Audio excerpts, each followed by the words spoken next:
할렐루야. 우리가 인생을 살다 보면 인생은 바다를 항해하는 것 같기 때문에 풍랑을 만나게 됩니다. 여러분들 다 인생의 풍랑을 만나 보셨을 줄 믿고 또 알고, 또 지금도 어떤 분들은 풍랑을 지금 지나고 있는 줄 압니다. 이번 주에 그 두 사람의 유명한 사람이 자살을 했습니다. 그래서 참 많은 사람들의 마음을 아프게 하는데, 한 사람은 그 케이트 스페이드라는 그 케이트 스페이드 여자 가방 유명한 그 명품 가방의 디자이너입니다. 혹시 여기서 케이트 스페이드 가방 있는 분 있으세요? 아마 있을 거예요, 아마. 명품이니까. 우리 명품 좋아하잖아요, 그죠? 자, 그분이 자살을 했어요. 55살밖에 안 됐는데. 그리고 또 다른 사람은 그 CNN의 앤토니 볼데인. 제가 참 개인적으로 굉장히 좋아하는 사람입니다. 그 프로그램이 참 재미있고, 그 CNN의 그 여러 나라를 다니면서, 여러 문화를 다니면서, 그 문화를 소개도 하고, 그 다음에 주로 이제 음식을 가지고 소개를 하는데, 그분이 그 아주 유명한 셰프 출신입니다. 참, 그런데 어떤 문제가 있는지 잘 모르지만 이 두 분이, 유명한 분들이 자살을 했어요. 그렇게 성공한 사람 같고 겉으로 보기에는 굉장히 행복한 사람 같은데, 그 사람들의 그 삶이 그렇게 평탄하지만 않았던 것 같습니다. 풍랑이 분명히 있었던 것 같습니다. 이 바울도 이제 가이사라에서 로마로 항해를 하고 있었는데, 정말 그야말로 문자 그대로 풍랑을 만났습니다. 큰 풍랑을 만났는데, 이 바울의 그 고난과 환난이 참으로 우리 모두가 다 겪는 그러한 고난과 환난입니다. 오늘 이 바울이 이 풍랑을 겪는 모습을 보면서 우리도 항해하는 이 인생의 바다에서 이 풍랑을 잘 견디고 이길 수 있기를 주 예수 그리스도의 이름으로 축원합니다. 첫째로 우리가 풍랑이라는 것을 잘 생각해 보면 어떤 부분에서는 좀 잘 이해가 잘 안 되는 그러한 부분이 있습니다. 여기 22절부터 25절을 쭉 보면은 이 배 안에 있는 사람들에게 바울이 이렇게 설명을 해요. 그러면서 어젯밤에 하나님께서 나에게 나타나 주셨는데, 분명히 여기 있는 모든 사람들은 죽지 않을 것이다. 걱정하지 마라. 안심하라. 곧 이제 다 그 구원을 받고 목적지에 도착할 것이다. 그렇게 위안을 주는 말을 합니다. 그러니까 지금 바울은 이 하나님의 확실한 말씀이 있었다는 거예요. 이 배에 탄 사람은 아무도 죽지 않는다. 이 배가 파손될지언정 생명은 잃지 않을 것이다. 그러니 걱정하지 마라. 이렇게 말을 해줍니다. 자, 그렇다면 이 말을 들은 사람들이 우리가 이렇게 반응할 수가 있어요. 로마에 도착할 때까지 아무도 죽지 않는다고 했으니까 이제 아무 걱정 없이 내가 할 게 없구나. 아무것도 안 해도 되는구나. 그리고 내가 무슨 짓을 해도 상관이 없다. 이제는 하나님한테 로마까지 가는 보장을 받았으니까 내가 할 일이 없고 하지 않아도 된다. 아니면 내 마음대로 살아도 된다. 이렇게 하나님의 주권을 이렇게 생각할 수 있습니다.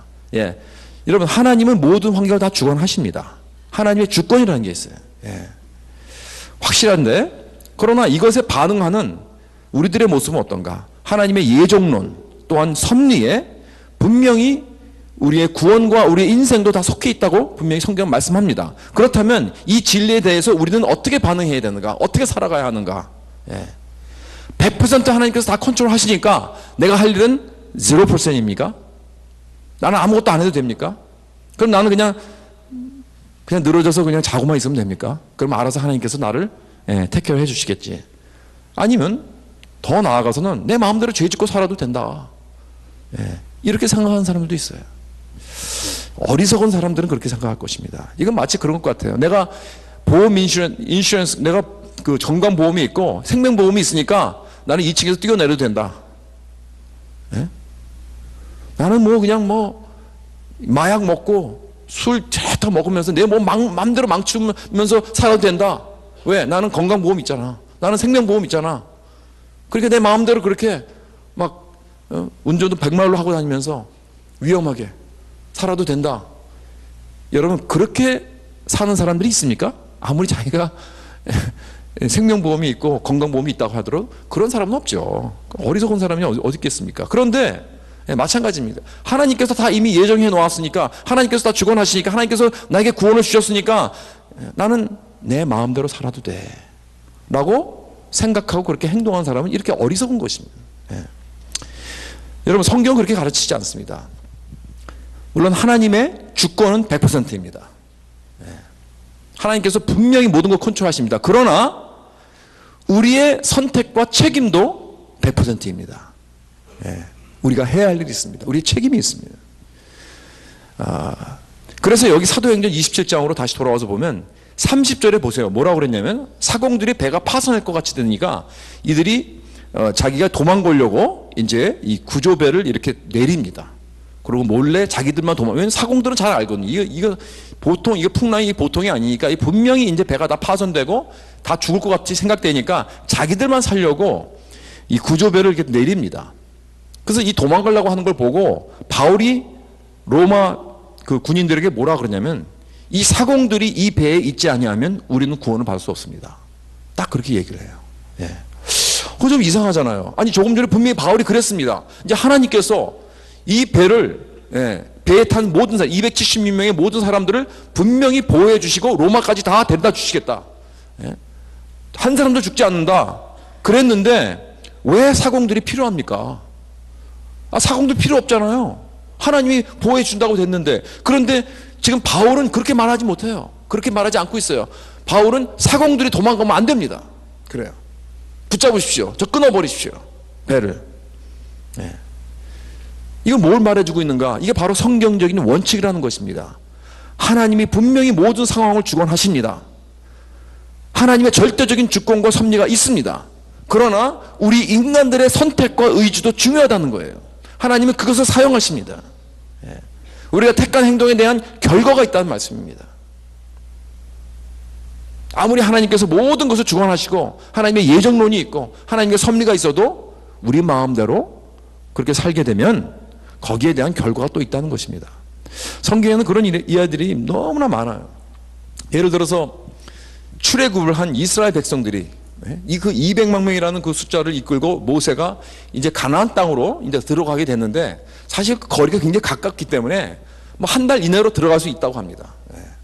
그런데 왜 40년 동안 광야에서 왜 40년 동안 이 광야의 생활을 했을까요?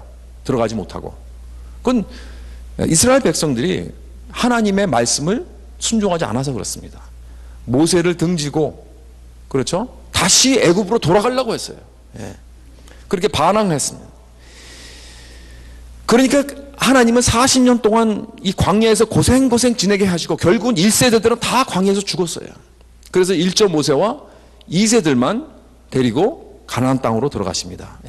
그러니까 다시 말해서 이 백성들이 하나님을 거역하고 하나님을 등지고 죄를 지었음에도 불구하고 하나님은 결국 그의 뜻을 이루십니다.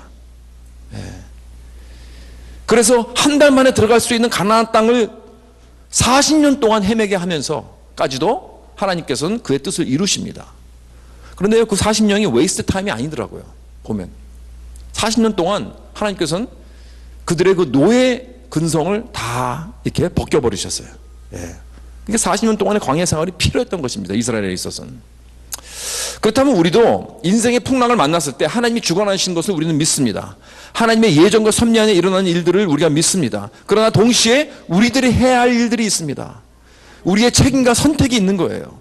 그래서 배 안에 있는 276명이 구원을 받으려면 사공이 배 안에 있어야 하듯이 우리도 올바른 선택을 해야 되고 우리도 주님 앞에서 바른 삶을 살아야 한다는 것입니다. 왜냐하면 하나님의 섭리는 그 둘이 합쳐서 이루어지는 것입니다. 하나님이 100%고 우리의 해야 할 일, 우리의 책임과 우리의 선택도 100%입니다. 뭐 100% 제로, 50, 50 이게 아니에요. 100입니다.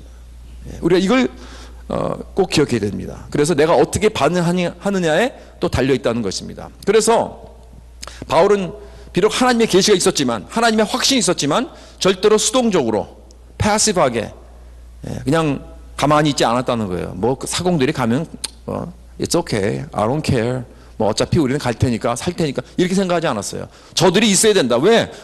배를 움직일 사람이 우리가 아무도 없어요. 사공들이 없으면 배를 움직일 수 있는 사람이 없단 말이에요. We need them. 필요합니다. 못 도망가게 하세요. 그래서 바울은 이거 해라 저거 해라, 로마 군인들에게 이렇게 지시를 합니다. 이렇게 우리가 구원을 받으려면 능동적이 되어야 한다는 것입니다. 도망 못 가게 하라. 능동적으로. 그렇다면 우리들도 마찬가지라는 거예요.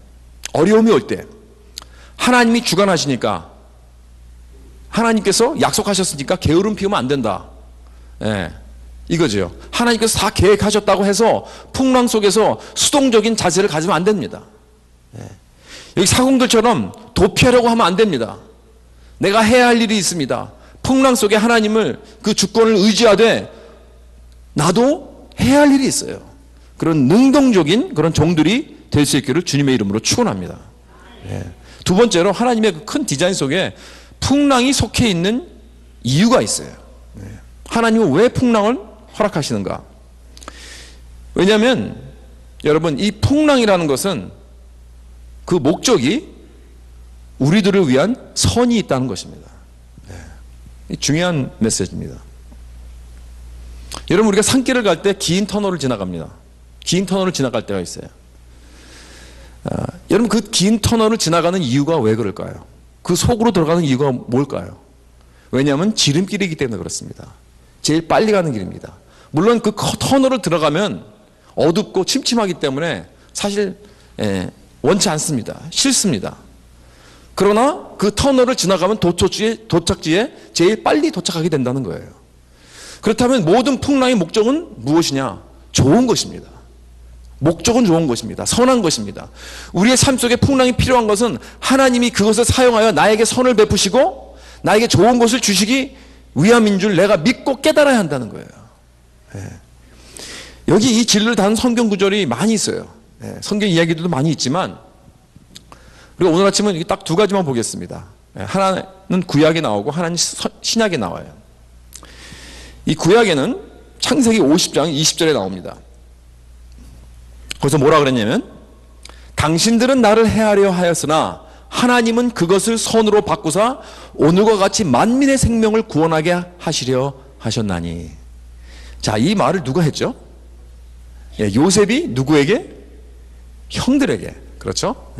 그 배경을 우리가 너무나 다 잘 아시죠? 요셉은요, 야곱의 12 아들의 막내로서 제일 많은 사랑을 받고 있었습니다. 그렇죠? 그런데 이 부모에게 이 편애적인 이 사랑을 받는 아이들이 다 공통점이 있어요. 그건 뭐냐면 스포일 된다는 거예요. 그래서 만약에 요셉이 그 집안에서 살았다면은 앞으로 어떻게 될지 감히 생각하고 싶지도 않아요. 솔직히 말해서 정말 완전히 스포일 브래시 됐을 것 같아요. 그러나 다행히도 형들이 그 질투를 통하여서 요셉이 이제 그 애굽으로 노예로 팔려옵니다. 그렇죠?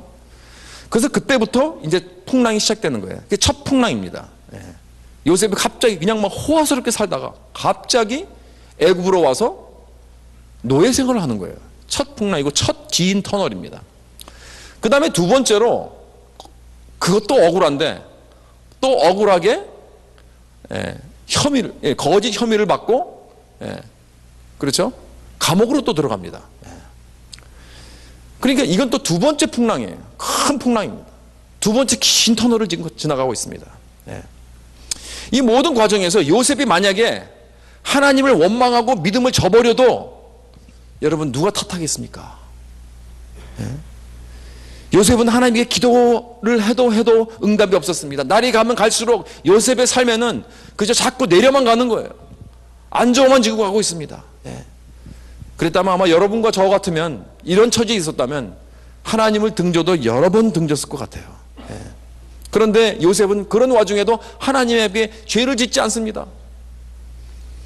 우리가 이 스토리의 엔딩을 너무나 잘 알고 있기 때문에 제가 구체적으로 말씀드리지 않아도 되지만 여러분 한번 생각해 보십시다.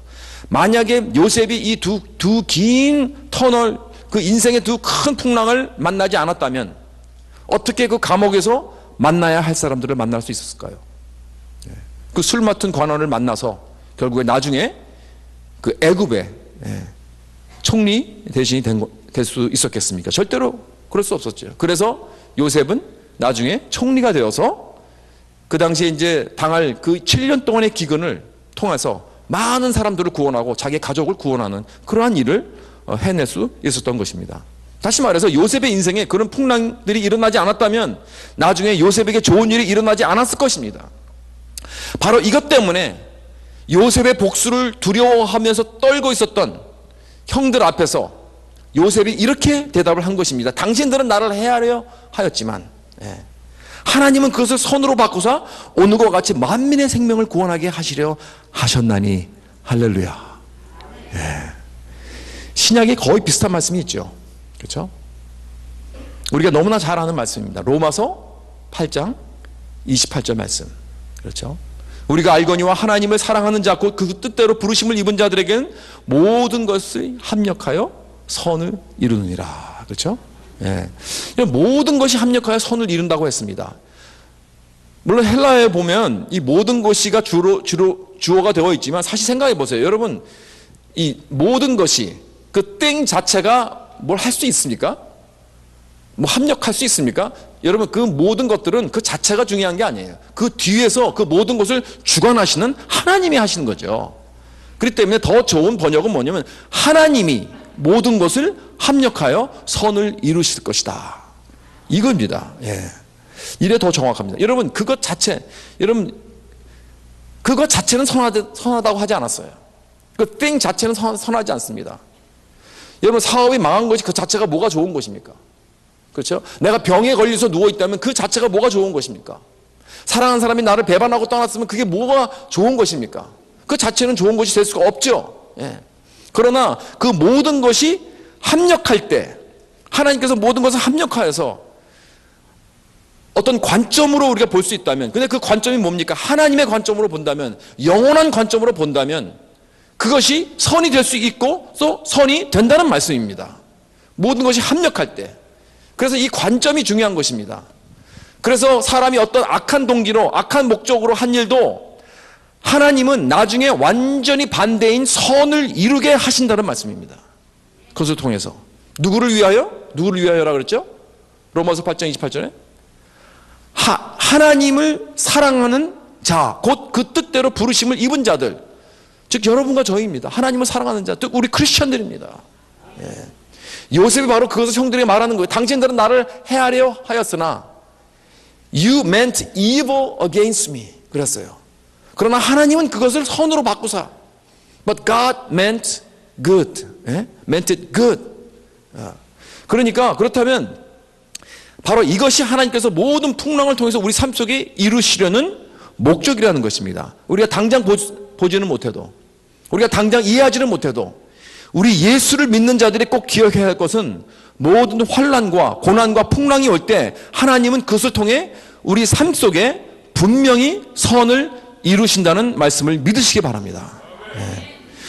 여러분, 성경에 나오는 모든 사람들 보면요, 아브라함, 모세, 그렇죠?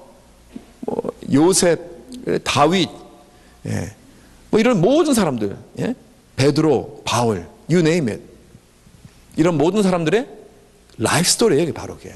여러분들도 만약에 나와서 한번 간증을 해보시라면 그런 간증거리가 아마도 많을 줄 믿습니다. 그렇죠? 그렇게 하나님께서 여기까지 인도해 오셨어요. 두 번째 풍랑의 목적은 뭐냐? 우리의 거룩함입니다. 우리의 거룩함. 우리 믿음을 정결케 하신다는 그 목적이 있습니다. 여러분, 인생의 역사상 가장 큰 풍랑을 당하고 가장 어려움을 많이 겪은 사람이 있다고 하면 우리가 욥을 들 것입니다. 그렇죠? 이 욥은 왜 이렇게 어려웠냐면 한꺼번에 이런 큰 어려움을, 고난을 겪었어요. 그렇죠? 정말 인생의 풍랑 중 그중 하나만 겪어도 정말 그 사람은 정말 너무나 힘든 삶을 살았다고 할 수 있는데, 이 사람은 한 3-4가지가 한꺼번에 다 하루 이틀 만에 다 그렇게 당한 거예요.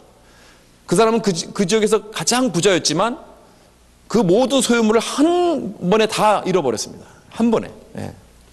뿐만 아니라 자녀들도 다 잃어버렸습니다. 한 번에. 그리고 몸에 막 병도 들었고요. 그죠? 얼마나 악한 병. 그럴 뿐만 아니라 아내에게 이혼까지 당합니다. 그런 와중에. 그러니까 어떻게 이 욥에게 이런 고난이 오게 되었는가? 하늘에서 하나님과 천사들의 모임이 있었어요. 거기에 사탄도 끼어 들어갑니다. 근데 하나님께서 자랑을 하십니다.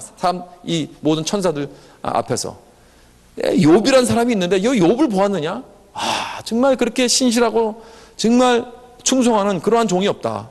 악에서 떠나고 믿음이 좋은 그런 종이 없다. 이렇게 자랑하시니까 그걸 듣고 사탄이 뭐라 그러냐면 다 그럴 이유가 있죠. 그러는 거예요. 그렇게 좋은 걸 다 주시니까 욥이 그렇게 하나님을 섬기는 거지 다 뺏어가 보세요. 하나님을 저주하고 욕하고 아마 가버릴 것입니다. 이렇게 사탄이 하나님께 도전을 합니다. 이에 하나님이 그럼 어디 한번 시험해봐라 이렇게 된 거예요. 그러니까 사탄이 욥의 모든 소유를 다 뺏어가고 가족들도 다 뺏어가고 재산과 그 모든 그 어려움을 주니까 욥의 반응이 어떤가? 주신 이도 여호와여 거두신 이도 여호와시오니 여호와의 이름이 찬송을 받을지니이다. 이렇게 반응을 하는 거예요. 그러니까 다시 사탄이 돌아와서 하나님 앞에서 이 모든 천사들이 또 모였는데 하나님이 또 자랑하십니다. 거 봐라. 내가 뭐라 그랬냐. 그죠? 욥이 네가 생각하는 그런 종이 아니다.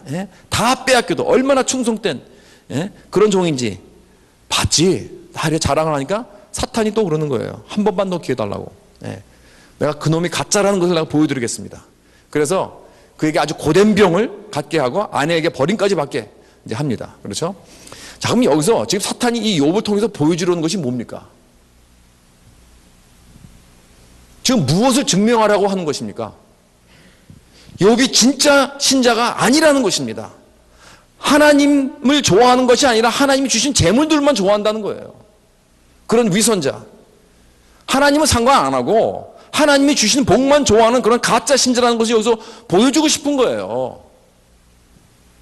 여러분 혹시 좀 뜨끔하다는 생각 안 드십니까? 지금 사탄이 욥에게 비판하는 이 말을 만약에 나를 두고 한다고 해봅시다. 그럼 사탄이 맞는 걸까요? 틀린 걸까요? 사탄이 나를 잘못 본 걸까요? 잘 본 걸까요? 물론 욥은 잘못 봤습니다. 사탄이. 그러나 이 사탄이 하나님에게 지적하는 이 말이 여러분과 저에게도 해당이 될까요? 안 될까요? 욥이 어찌 까닭없이 하나님을 경외하리이까? 욥의 이름에다가 내 이름을 한번 넣어보세요. 이 방상용이가 어찌 까닭없이 하나님을 경배하고 찬양하고 믿고 있습니까? 다 뺏어가 보세요. 하나님을 욕하고 떠나갈 것입니다. 이건 놀라운 고소입니다. 걔 가짜 신자입니다. 가짜 목사입니다. 여러분 지금 사탄은 많은 우리들의 영적 컨디션을 잡고 있습니다. 알고 있습니다. 사랑하는 성도 여러분, 우리는 정말 하나님이 주시는 축복이 아니라 하나님 그분만을 사랑하고 그분만을 만족할 수 있나요? 한번 생각해 보십시오. 급히 대답하지 마시고. 그것을 어떻게 할 수 있는가? 오직 아는 방법은 고난을 통해서만입니다. 내가 모든 것을 다 빼앗기고 난 후에도 하나님을 찬양하고 경배하고 감사할 수 있다면 그건 진짜 믿음인 것입니다. 그게 진짜 신자예요. 내가 정말 그분만을 위해서 섬기고 있다면 나의 섬김을 통해서 하나님이 아무것도 나에게 보상해 주지 않는다 해도 나는 괜찮습니다. 왜? 나는 그 보상을 위해서 지금 섬기는 게 아닙니다. 나는 하나님을 사랑하기 때문에 섬기는 것입니다. 라고 하나님만 사랑한 자가 진짜 신자입니다. 물론 욥이 당한 이 고통은 그저 욥이 진짜 신자라는 것을 증명하기 위해서 하나님께서 허락한 것은 아닙니다. 뭐 하나님은 아무에게도 사탄에게도 아무에게도 뭐 증명하실 필요가 없어요. 그렇죠? 하나님 다 아십니다. 그럼 욥을 더 축복해 주시기 위해서 이런 고난을 허락하시는가요? 이 풍랑을 허락하셨나요? 물론 그럴 수도 있죠. 왜냐하면 욥책의 마지막 부분에 보면 결국 욥이 어떻게 됩니까? 마지막에 자기가 그 전보다 2배로 더 받습니다. 그렇죠? 그런 축복을 받게 됩니다. 그러나 결국 그것은 욥이 당한 고난의 궁극적인 목적은 아닐 것입니다. 욥의 그 마지막 욥기의 마지막 장인 그 욥기 42장 5절과 6절을 보면 욥이 이렇게 하나님에게 고백을 합니다. 내가 주께 대하여 귀로 듣기만 하였사오나 이제는 눈으로 주를 배웁나이다. 그러므로 내가 스스로 거들어드리고 티끌과 제 가운데 회개하나이다. 이렇게 고백을 합니다. 놀라운 욥은요, 여기서 이 고난을 통해서, 이 풍랑을 통해서 그전에는 그냥 희미하게 듣던 하나님이 내가 직접 볼 수 있는 하나님으로 믿음이 껑충 뛰었어요. 그렇죠? 예. 그리고 그 환난 속에서, 그 풍랑 속에서 회개를 합니다. 예. 놀라운 믿음의 성장을 이루었습니다. 그렇죠? 정말 놀라운 거룩함을 이루었습니다. 하나님은 사탄의 악을 이렇게 거룩함으로 바꾸시는 분인 줄 믿으시기 바랍니다. 그런데 그것뿐 아니에요, 여러분. 인류 역사상 수많은 책들 가운데 고난 중에 큰 위로가 되었고 또 되고 있는 책이 무엇이라고 생각합니까? 그 욥기입니다. 그렇죠? 여러분들 혹시 욥기를 읽어보신지 안 읽어본지 잘 모르겠지만, 예. 그러니까 많은 경우 내가 고난을 당하고 있는 그런 풍랑 속에서 읽는 책이 바로 욥기 아닙니까? 그렇죠? 적어도 한두 번은 읽어보셨을 거예요. 예. 여러분, 욥기는 역사, 우리 수천 년 동안 많은 사람들이 고난을 당할 때 큰 위로와 힘을 준 그러한 책입니다. 그렇죠?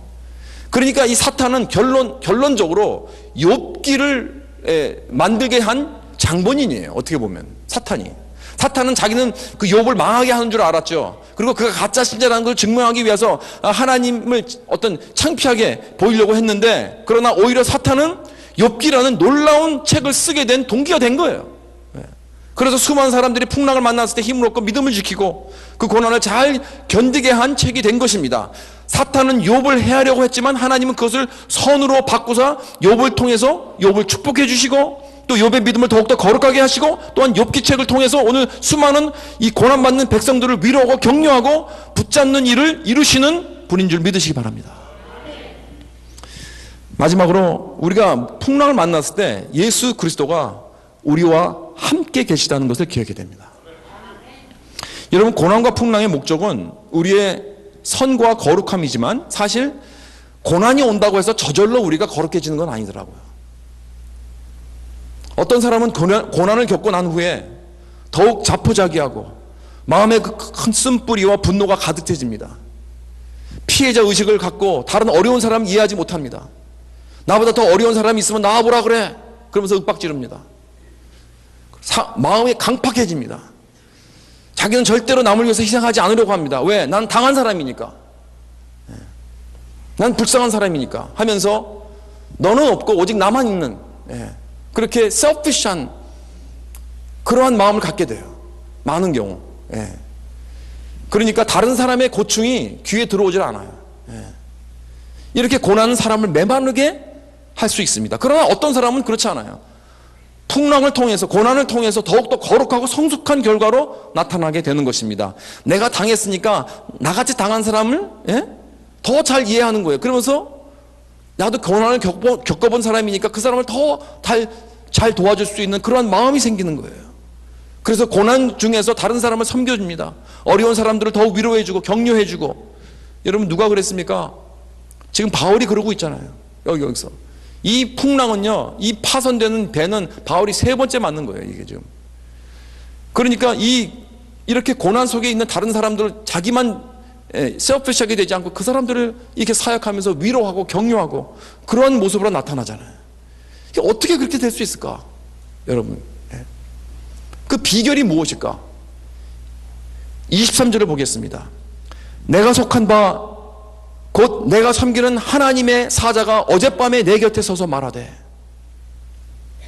여러분, 하나님이 풍랑 속에서 나와 함께 하신다는 것을 확실히 알았기 때문에 바울은 이렇게 다른 사람들을 섬길 수까지 있는 그러한 자리에 있게 되는 거예요. 여러분, 사람들은 보통 풍랑을 만나면 어떤 반응을 합니까? 어떤 마음을 갖습니까? 하나님이 나를 버렸다, 하나님이 나를 떠나갔다, 하나님을 원망합니다. 하나님이 날 벌 주시나 보다, 이렇게 생각을 합니다. 그런데 바울은 그렇게 생각하지 않았어요. 여기서 자신과 하나님과의 관계를 어떻게 표현했습니까? 내가 속한 바 곧 내가 섬기는 하나님. 이거는 소유적인 언어입니다. 이건 언약적인 언어입니다. 예. 여러분, 하나님은 우리와 언약의 관계를 맺으시면서 나는 너의 하나님이고 너는 나의 백성이다, 이렇게 말씀하셨어요. 이런 covenantal relationship입니다. You will be my people and I will be your God. 예. 이게 소유권입니다. 그래서 나는 하나님의 소유고 하나님은 나의 소유입니다. 예. 그게 반응이죠. 저는 그래서 우리 교회 성도님들이 저에게 우리 목사님 그러면 참 기분이 좋아요. 예. 그 우리라는 것은 이 소유권의 대명사 아닙니까? 그렇죠? 예. 예. 그 우리도 애들 부를 때 아유 우리 아들, 그렇죠? 우리 딸, 우리 엄마, 우리 아빠, 이게 뭐예요? 이게 다 뭐냐면 possessive, 소유권. 예. 즉 언약적인 관계를 말하고 있는 거예요. 사랑의 관계, 깊은 커밋먼트의 관계, 그렇죠? 그래서 좀 우리 목사님이라고 불러주세요. 예. 서로 우리 장로님, 우리 권사님, 예. 이렇게 좀 불러주시면 너무 아름답고 너무 좋을 것 같아요. 예? 예. 우리는 언약적인 관계이니까 이렇게, 그렇죠? 하나님과 우리와의 관계, 그 다음에 우리 서로의 관계. 지금 바울이 하나님 이렇게 말하는 거예요, 그렇죠? 나는 그의 것, 그는 나의 것, 그렇죠? 나는 그를 사랑하고 그는 나를 사랑하고, 나와 언제나 함께 하시는 하나님, 비록 풍랑 속이지만 이 가운데서도 나와 함께 하시는 하나님. 예, 이게 바로 언약적인 관계에서 나오는 그러한 마음이라는 거예요. 그래서 이 풍랑이 와도 이 관계는 변함이 없습니다. 예. 그래서 이 풍랑 속에서도 하나님의 임재를 경험하고 누리고 있는 지금 이 순간입니다. 여러분, 예수님께서 풍랑에서 나와 함께 하시는지 어떻게 알 수 있습니까? 왜냐하면요, 예수님은 우리의 모든 궁극적인 풍랑을 우리 대신 받으신 분이십니다. 십자가에서 가장 큰 풍랑을 우리 대신 받으셨습니다. 여러분, 마태복음 12장에 보면 예수님께서 자신이 그 요나의 표적이라고 했어요. 요나의 표적. 요나 잘 아시죠? 요나가 거기서 그래 뭐라 하냐면서, 요나가 4월 동안 큰 물고기 뱃속에 있었던 것 같이 인자도 밤낮 4월 동안 땅 속에 있으리라 라고 하셨어요. 여러분, 요나가 어떻게 물고기 뱃속으로 들어갔습니까? 하나님께서 요나에게 저 니느웨 성으로 가서 복음을 외치라고 하니까 그 니느웨 사람들이 너무 싫어가지고, 너무 미워가지고 도망갔습니다. 하나님을 거역하고 반대쪽으로 도망간 거예요. 그때 배를 잡아 탔는데 그 배가 풍랑을 만났어요. 그러니까 요나는 이게 하나님이 보내주신 풍랑이구나 알았지요. 근데 그 배에 탄 다른 사람들은 이게 뭐 웬일이냐 그러고 막 지금 막 난리 났습니다. 그때 요나가 그 사람들한테 그랬습니다. 이게 내가 믿는 하나님께서 보내주신 풍랑입니다. 나를 바다에 던지십시오. 그러면 이제 풍랑이 잔잔해질 것입니다. 그렇게 말하니까 그 사람들이 요나를 바다로 던졌습니다. 그러니까 잔잔해지고 그들은 구원을 받고 요나는 물고기에 삼킴을 당합니다. 그렇죠? 그 뱃속에 들어가자, 요나는. 그러니까 다시 말해서 예수님께서 자신을 가리켜 내가 요나보다 더 큰 이가 여기 있다 그랬습니다. 그렇게 말씀하실 때 그게 무슨 뜻인가? 우리 모두가 하나님을 거역하고 불순종하는 죄로 인하여 당해야 할 풍랑이 있습니다. 그렇지만 예수께서 대신 그 풍랑을 담당해 주셨다는 것입니다. 예수께서 요나보다 더 크신 분으로서 대신 십자가의 풍랑 속으로 던져져 삼켜져 버렸다는 것입니다. 그래서 우리들이 구원을 받을 수 있도록, 그래서 그 십자가에서 예수님은 나의 하나님 왜 나를 버리셨나이까 하고 울부짖으신 것입니다. 그렇다면 지금 우리가 만나는 풍랑은 무엇인가? 여러분들이 지금 겪고 있는 풍랑이라든가 앞으로 겪을 풍랑은 무엇인가? 절대로 하나님의 형벌이 아니라는 것입니다. 그렇게 생각하지 마십시오. 난 지금 하나님의 벌 받고 있다, 절대로 그렇게 생각하지 마십시오. 왜? 모든 우리의 죄의 형벌은 다 이미 예수 그리스도께서 십자가의 그 풍랑으로 이미 다 받으셨습니다. 거기서 다 끝난 것입니다. 그래서 내가 겪는 인생의 그 풍랑은 어떤 퍼니시맨이 아니라, 하나님의 퍼니시맨이 아니라 그것이 나의 어떤 선과 거룩함을 위한 그것뿐만 아니라 내가 이 풍랑 속에서 하나님을 바라볼 수 있는 거예요. 십자가를 바라보는 것입니다. 여러분, 여러분의 풍랑은 무엇을 가리키고 있는가? 그 십자가의 풍랑을 가리키고 있다는 거예요. 그래서 그 풍랑 속에서 우린 예수님을 더욱 생각하고 더욱 십자가를 바라보게 되는 것입니다. 그래서 우리가 확실한 것은 그 풍랑을 지나서 목적지에 도착할 때까지 주님이 나와 함께 하시는 줄 우리는 믿습니다. 그래서 풍랑 속에서 하나님께 우리는 그래도 질문할 수가 있죠. Why me? 너무 힘드니까, 너무 어려우니까. 하나님, 왜 이 고난을 주는 의미가 나에게 무엇이 있습니까? 그렇게 하나님께 아무리 기도하고 외쳐봐도 하나님은 침묵하십니다. 왠지 아십니까? 고통을 당하는 사람은, 고난을 당한 사람은 뭐 이런저런 말로 설명이 별로 도움이 되지 않습니다. 신학적으로 고난의 의미를 설명해 줘 봤자 어떤 사랑한 사람을 잃은 사람이나 배반당한 사람이나 자업을 잃은 사람에게는 별로 도움이 되지 않아요. 저도 트라이 해봤어요. 요셉의 이야기를 가지고, 창세기 50장 20절의 이야기를 가지고, 또 로마서 8장 28절을 가지고 설교도 해봤고 위로도 많이 해봤지만 사실 그런 모든 말씀들이 그렇게 도움이 되지 않더라고요. 그들의 반응은 그래요. 나도 알아요. 그래요. 나도 알아요. 아니면 지금 골치 아프니까 좀 내버려 두세요. 그래요. 그러니까 이런 말이, 여러 말이 이렇게 도움이 안 되더라고요. 그럼 풍랑을 만난 사람들이 가장 필요한 것이 무엇인가? 그들과 함께 옆에서 있어주는 것입니다. 함께 울어주는 것입니다. 여러분, 아무 말 하지 말아요. 우리가 풍랑 속에서 내 곁에서 나보다 더 마음 아파하시는 분이 누군지 아십니까? 하나님. 하나님은 우리와 함께 하셔. 옆에 바로 그걸 하고 계시잖아요. 그리고 나를 꼭 품고 계십니다. 요한복음 13장이 제자들에게 이 말씀하십니다. 내가 지금은 알지 못하나 이후에는 알리라. Why me? Why suffering? Why the storm? 너희들이 지금은 알지 못하나 이후에는 알리라. You do not realize what I'm doing, but later you will understand. 여러분, 오직 하나님만이 풍랑을 만나셨습니다. 오직 하나님만이 우리의 고난을 아십니다. 여러분, 자녀를 잃었습니까? 아버지 하나님도 십자가에서 자녀를 이루셨습니다. 여러분, 사람들에게 배반을 당하셨습니까? 질병으로 육신의 고통을 겪고 있습니까? 경제적으로 위기를 당하셨습니까? 죽음 앞에서 서 있는 두려움이 있습니까?